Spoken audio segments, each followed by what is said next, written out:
प्रभाग क्रमांक 7 मधील बाजीराव नगर येथील पाण्याच्या टाकी परिसरात प्रदीर्घ काळापासून प्रलंबित असलेला संरक्षण भिंतीचा प्रश्न अखेर सुटलाय।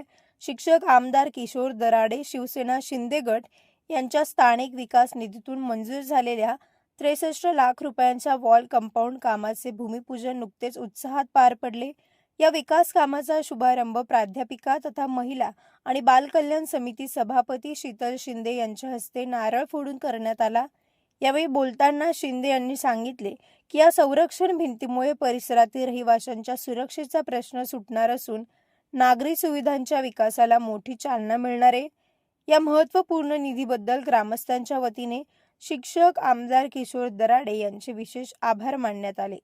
या कार्यक्रमास प्रवीण बनकर, प्रशांत शिंदे, श्रीहरी जाधव, रवी सदगुले, ज्ञानेश्वर कमोदकर, आप्पा सोनवणे, ज्ञानेश्वर गायकवाड, देवेंद्र वसईकर यांसह राघव सदगुले, मस्के सर, पवार साहेब, टिल्लू सोनवणे, संतोष विंचू, दत्तात्रय कुमावत आणि परिसरातील महिला भगिनी सत्यभाबा सदगुले, धनवटे, मालताबाई महाले मोठ्या संख्येने उपस्थित होते। या कामामुळे स्थानिक नागरिकांनी समाधान व्यक्त केले आहे। Bureau report, Sachin Wakhare, Yeola.